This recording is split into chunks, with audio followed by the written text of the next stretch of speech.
Our cup runneth over. AYCE buffets are coming back with a vengeance. This week, it's yet another brand new all-you-can-eat spot on the Strip. And it's sensational. I almost made the mistake of skipping this one. Other influencers weren't exactly raving about it. But I'm from Missouri, the show-me state, so I had to see for myself. Halfway through the meal, I wondered if they had visited a parallel universe, because the food we tried was delicious. Then the chef came out, noticed we were filming, and explained that they'd had a rocky start in their first month, but have since gotten the food and the service down to a fine art. I wholeheartedly agree. And suddenly, everything made sense. Welcome to Let's Eat Vegas, where we tell you the good, the bad, and the delicious. I'm an award-winning chef, and when I tell you it's good, you can bet on it and win. Today, we're taking you to one of the newest all-you-can-eat brunches in Vegas, Guy Fieri's Flavortown. Every day from 9 to 3, for just $19.95, you can feast on made-to-order comfort food served hot, fresh, and fast. We tried every dish on the AYCE menu, plus 4 upcharge items. So let's get started. The aroma of barbecue hits you the second you walk in. You see it landing on table after table, and the scent alone will drive you crazy. The brisket on the back is the real deal. Slow-smoked, fall-apart tender, and melt-in-your-mouth juicy. It's packed with rich, buttery flavor and seasoned to perfection. The bourbon brown sugar barbecue sauce ties it all together. Sweet, tangy, smoky. This sauce is everything a proper barbecue sauce should be. Honestly, it's so good I'd come back just to explore the rest of the barbecue menu. I kept eyeing the ribs on other tables and half considered taking a page from the woman at Ellie's who tried to purloin our XO noodle dish. Anyway, today I'm mostly sticking with the $19.95 all-you-can-eat brunch menu and have a prepared plan for any departures, so I'll have to try the barbecue on a future visit. Now let's talk about the mac. Guy, being a fellow Italian chef, does not play around with pasta. The macaroni is perfectly al dente, no mush here. The sauce is rich, creamy, and layered with deep, cheesy goodness. To top it all off, crispy onion rings crown the dish, adding crunch to all that comfort. And this is comfort food at its finest. Brisket, mac, cheese, and the addictive barbecue sauce. It's one of those dishes that makes you want to slow down and savor every bite.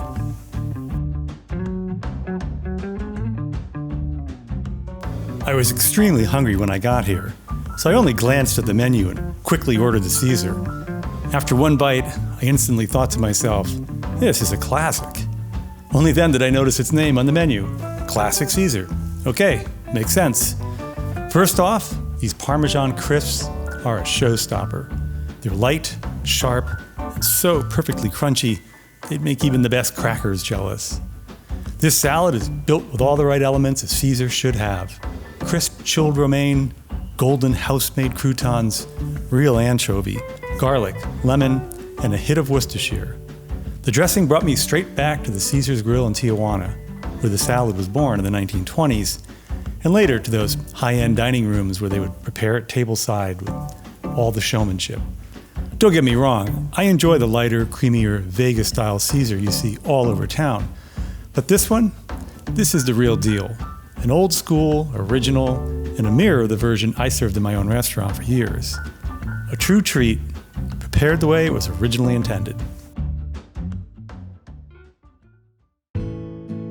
Look at this beautiful salad. On the way in, I noticed an ad for steaks from another restaurant that read, "You don't impress people with the size of your salad." Immediately, I thought back to that Simpsons episode where Lisa goes vegan and Homer mocks her, repeating, "You don't win friends with salad." Well, I couldn't disagree more. At least, you can win guests with salad. Many a regular to my restaurant became so due to the salads I served. One salad-loving woman in particular, she got teary-eyed a few times. As a chef, it doesn't get more fulfilling than that. This one hits all the right notes. The dressing is a tart red wine vinegar, light, clean, and refreshing. Works beautifully as a palate cleanser. When I come back, I'll probably order it after a few rich, heavy courses. The same way sorbet resets your taste buds. It clears away the heaviness and gives you a second wind. What really makes this salad sing are the toppings. The crispy garbanzo beans pop with flavor, almost as addictive as roasted peanuts, and they add terrific crunch. The onions, diced tomatoes, and shredded purple cabbage keep every bite interesting, bringing a colorful punch of flavor and texture to the plate. And I can't forget to tell you about my favorite part, the thinly sliced cucumbers with its edges dipped in tahini. It's simple, smart, and delicious. Proof that, yes, you can win friends with salad. Sorry, as with most things, you had it all wrong, Homer. And speaking of getting things all wrong, according to YouTube, 80% of you watching right now are not subscribed. Dope! Subscribing is free, helps us grow, and to bring you more reviews. And if you find value in our reviews, consider making a small donation using the link to buy me a coffee in the description area below. We'd greatly appreciate it. Okay, our first detour from the all-you-can-eat menu. Looking over the menu last night, this was definitely something which piqued my interest. When it arrived, I began to question that decision, as this sandwich probably won't win any beauty contests. But it's a clear winner when it comes to flavor, and I'm so glad I did decide to order it. Brioche toast, likely baked in-house, is fantastic. Lighter than it looks, with that subtle sweetness that defines great brioche. On the menu, it refers to their funky dust. I'm not entirely sure of all the ingredients, but I'm reasonably sure bacon's involved given the smoky, porky richness hiding in the background. The spicy Kewpie mayo and crisp Asian slaw confuse your taste buds in the best possible way, adding heat, tang, and crunch. All these bold elements are fun, but the perfectly executed katsu chicken cutlet is the real star. Juicy inside, golden crisp outside, it anchors the entire dish. It's a filling sandwich, no doubt, so if you come here, bring a friend or two so you can split it. That way you all get to taste this monster and still have room to explore the rest of the menu. Most people associate avocado toast with the hippie days of the 60s and 70s. But the idea goes back much further. In Mexico, people were spreading mashed avocado on tortillas and bread long before it ever became a trendy dish. California chefs began putting it on the menus as early as the 1920s, but it really exploded into mainstream popularity much later. Growing up in California, I was surrounded by avocado groves. We even had a huge avocado tree of our own that produced way more than we could ever eat. I was basically weaned on them. That being said, I really wasn't a huge fan of this dish. My first few bites didn't impress. The avocado puree was fine, but lacking anything unique. And don't get me wrong, I love Guy's brioche bread, but I think it's a bit much for avocado toast. But then, I added the pickled onion and jalapeno, and suddenly this dish came alive. I wish I'd thought to do that earlier, instead of struggling through it plain in an attempt to minimize waste. So here's my verdict. If you're a fan of avocado toast, you'll probably enjoy this. But don't skip the pickled onion and jalapeno. They're meant to be eaten along with it. And keep in mind, if you're here for the all-you-can-eat deal, you might not want to jump from the AYCE menu to order this dish, as it alone could fill you up. Bacon, sausage, scrambled eggs, and Guy's famous potatoes. The eggs are such a bright iridescent yellow, they could come in handy during a power outage as a light source. The bacon is smoky and crisp. The sausage is a quintessential breakfast link, juicy, hearty, and exactly what you'd hope for. It's love at first bite, seasoned perfectly with salt, pepper, and maybe a touch of sage. I'm sure they're made in-house, knowing Guy Fieri's style. All around us, Food Network videos play wall to wall, and in every one, he seems to be making everything from scratch. Takes me back. The Food Network came to my restaurant several times to film, and I was featured on a few shows. I was once asked to sit on a panel, but I declined. As most of you probably know, I'm camera shy. I've always been more comfortable in the kitchen than in front of the lens.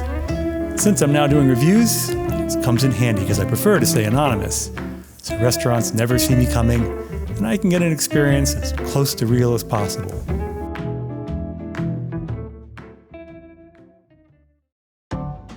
I figured this dish would use their beautiful thick-cut brioche bread, and sure enough, it did, which is a good thing.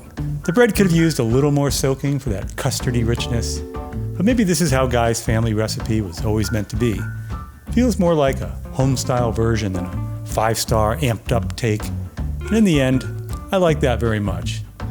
What I love most is the real whipped cream. It's rich and creamy, nothing like that factory-produced canned stuff with its metallic industrial aftertaste. And the bruleed bananas are spectacular. I just wish there were a few more of them, because they're absolutely delicious. The bacon works surprisingly well too, arriving already glazed in syrup, which only makes it better. Honestly, any one of these dishes could stand alone as a full breakfast. That's why I had to push the potatoes to the side on my breakfast slam. Otherwise, I'd never have room left for another bite. And this underscores another aspect of the brunch dishes. They're very decently sized portions, especially considering the $19.99 price tag. Well, anyway, this was another winning dish.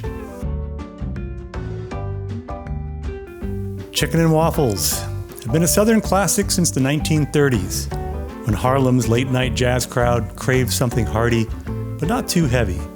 Fried chicken from the South met waffles from the North, and the rest is history. The combo quickly spread, becoming both a comfort food staple and a symbol of soul food ingenuity.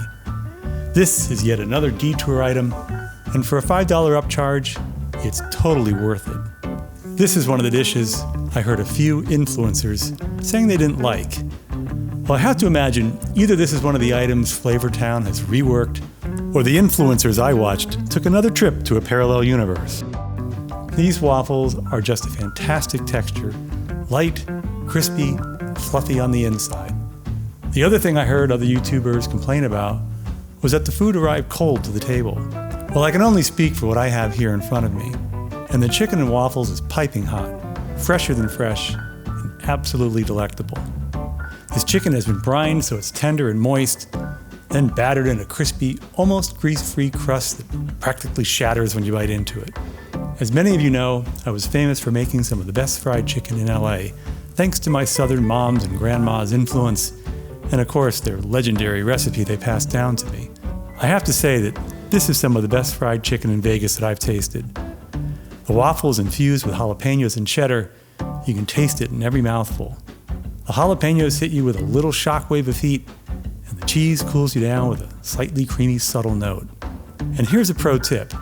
If you're overwhelmed with spicy heat, dairy, not water, is the cure. I also absolutely love the fresh pickled jalapenos and red onions on the side. This is a hearty meal in and of itself, and I'll be ordering it again on my next visit. Biscuits and gravy go back to the late 1800s, born out of the hard lives of Southern mill workers. Flour was cheap, fat drippings were free, and milk stretched it all into a hearty gravy that could fill up hungry laborers before a long day. Over the years, it became a true Southern staple, one of those comfort foods that feels like a warm hug from your grandmother. The name here, Off the Hook Biscuits and Gravy, is 100% accurate and says it all. Okay, here again, I hope this is a dish they hadn't quite figured out when reviewed by other influencers. The two that I watched said these biscuits and gravy were flavorless. What? Looks like another trip to the parallel universe. Or was I put under some culinary spell when I walked in? Because this dish has so much flavor, it's ridiculous. Topped with crumbled fresh real bacon, the gravy is crazy good with hints of what seems to be jalapeno. I guess it's sort of a recurring theme here. I wish you could taste this. It's amazing. The gravy is perhaps one of the best I've ever tasted, at least as good as any. It's a very, very rich, creamy, country-style, heavy delight. The biscuit is just like the ones I grew up with, made by my mother. It's light and airy, made with buttermilk and love. Our waitress Lexi is not only adorable, but as sweet as she could be. I raved to her about the biscuits and gravy being so wonderful, and she's been trying to talk me into getting another one ever since. Well, I plan on trying everything else on the menu today, so another biscuit and gravy is off the table. But you can bet your life I'm coming back, and I see multiple biscuits and gravies in my future. I know you, my fellow foodies, will love them as well, and I can't wait to hear what you think about them when you try them. Chili cook-offs had been a fiery American tradition since the 1960s, when the first big contest took place in Terlingua, Texas. From the very beginning, one rule was clear: no beans allowed. I know that probably seems incredible given the state of chili today, but purists will rightfully point out that real Texas chili is all about meat, spice, and depth of flavor. Competitions strictly enforce the no beans policy to this day. Having won the Malibu chili contest several times, I can tell you that one bean in your pot would get you disqualified on the spot. That being said, this Dragon's Breath chili earns my respect. It's very different from mine, but I'm loving it. The base is a mix of beef and Italian sausage with huge chunks of hearty pork sausage tucked underneath that make every bite a meal in itself. Crispy jalapenos deliver heat and crunch, while just a few beans sneak in for texture. Normally, that'd be enough for me to cry foul. But, well, this isn't a chili competition, and I can cut Mr. Fieri some slack here, as it works. The cornbread on the side is fantastic. If you've ever wondered what the cornbread at my restaurant tasted like, this comes close. Slightly sweet, with crispy edges, rich butter, fresh corn kernels, and jalapenos baked right in. It's the real deal. Finishing touches make this dish shine. Fresh, hot, crispy onions crown the chili, and hidden inside the little cast iron pan are dollops of cool sour cream, waiting to soothe your palate after each fiery bite. It's hearty, spicy, balanced, and a whole lot of fun to eat.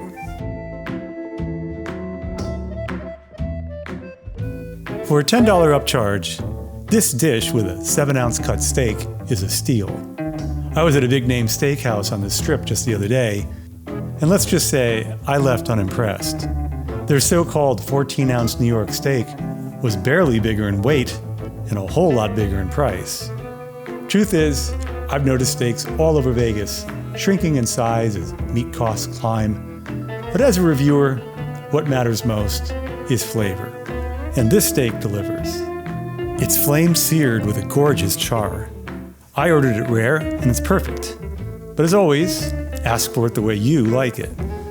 They don't shy away from garlic, and the fat on this cut is outstanding. As I always say, where there's fat, there's flavor. Every once in a while, you stumble onto a bargain where the meat tastes just as rich and umami-packed as anything at the city's top-tier steakhouses. And this is one of those times. The sides make it even better. The potatoes are outrageously crisp, seasoned boldly with paprika, salt, and pepper. No timid hand in the kitchen here. The egg is simple, but cooked in butter with a yolk that's just right, not overdone. I highly recommend this steak and eggs combo. It's hearty, flavorful, and one of the best values in Vegas right now. Flavortown Buffet proves that the Vegas all-you-could-eat buffet isn't dead. It's being reinvented. For under $20, you're getting made-to-order comfort food that's hot, bold, and big on flavor. From the brisket mac to the off-the-hook biscuits and gravy to the delicious chili and cornbread, the kitchen here isn't phoning it in. They're cooking with heart. As far as I can tell, all the influencers either got it wrong or they came as Flavortown stumbled out of the gate. But today, they're firing on all cylinders, and for my money, this is one of the best brunch values on the Strip. In total, there are 7 dishes included in the all-you-can-eat menu. I know that may not seem like a lot, but keep in mind what $19.99 buys you on the Strip these days. And the serving sizes are quite large. If you were to eat all 7, as we did, you won't be leaving empty. And of course, you can order as many of those 7 as you like. And given the quality of the upcharge items, they too are a great deal. When I return, I'll be having at least 2 of the biscuits and gravy, mac and cheese, and of course, the Caesar salad. We ended up having 4 additional upcharge items today, and so glad we did. All 4 were over the top good. And after the total of 11 items we had, well, I needed to be rolled out of the place. So if you've written off buffets or believed the bad press about Flavortown, don't. Guy Fieri's Flavortown delivers the goods, and it does it with style, and I suspect future influencers will affirm our view. This is Las Vegas dining the way it should be. Fun, flavorful, and affordable. Trust me, fellow foodies, this is one bet in Vegas you're guaranteed to win. We'll be back to Flavortown soon, very soon. Who knows? Maybe you'll see us there. And don't forget to tell them, Let's Eat Vegas sent you. This would be a good time to hit the notifications bell so you get a reminder when the next review becomes available. And of course, it's always a good time to like, subscribe, comment, or share. It's free to do so, and it helps us to grow and to bring you more reviews. Until we eat again, bon appetit!